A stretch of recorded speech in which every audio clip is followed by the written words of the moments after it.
Et on se retrouve donc pour cette revue de presse de l'économie.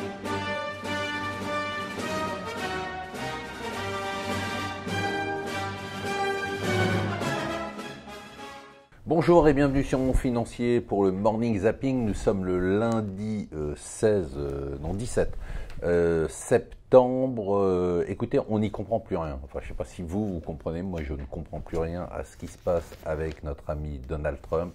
Pour ceux qui suivent son fil Twitter, et je vous propose de le faire parce que c'est vraiment, pour ceux qui ne le suivent pas, il faut le faire parce que c'est vraiment intéressant de voir comment écrit et ce que communique l'homme qui fait quand même des décisions qui ont un impact sur le monde entier. C'est assez troublant. Donc là, on ne sait plus du tout ce qui se passe avec la Chine. On pensait qu'il était reparti sur des négociations. En tout cas, nous, on en est certains. Et puis, voilà qu'il annonce finalement qu'il fera des taxes sur 200 milliards d'importations. Il l'avait déjà annoncé, il ne l'avait pas fait.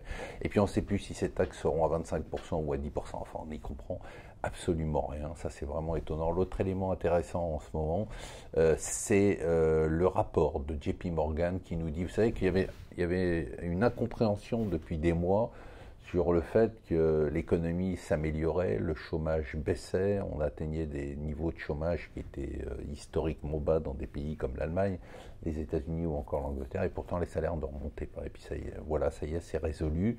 Un rapport de JP Morgan nous montre que les salaires dans toutes les économies développées ont augmenté de 2,5%, c'est énorme, on n'avait pas vu ça depuis 10 ans, et que ces salaires devraient augmenter de 3% l'année prochaine. Alors, c'est une très très bonne nouvelle, hein. Pour les marchés financiers, un peu moins. Alors, c'est vrai que qui dit hausse des salaires dit hausse de la consommation, donc hausse de la croissance, mais qui dit hausse des salaires dit aussi baisse des profits pour les entreprises et surtout hausse de l'inflation et donc hausse des taux d'intérêt. C'est très intéressant à suivre parce que là on est vraiment sur des grosses tendances lourdes pour les mois qui viennent. Alors ça y est, il a renoncé, Macron recule sur l'exit tax, il avait annoncé qu'elle serait supprimée, vous savez c'est cette taxe pour les gens qui veulent partir à l'étranger. Finalement elle sera simplement réaménagée. Il faut dire qu'en ce moment il a du mal, malgré la vente de 350 000 € d'objets siglés Élysée avec sa photo sur un mug ou des t-shirts avec ses phrases célèbres. Eh bien, il est en chute libre dans l'opinion. On a un sondage de la Sofres qui ne donne plus que 19% d'opinion positive. Pour finir, le mec dont on se demande ce qu'il est venu foutre dans cette galère, c'est Ben Smith, le patron qui rentre en fonction aujourd'hui chez Air France. On se demande vraiment ce qu'il est venu foutre là. Alors c'est vrai qu'il va gagner 900 000 € plus 3,6 millions d'euros de bonus potentiel, donc c'est pas mal.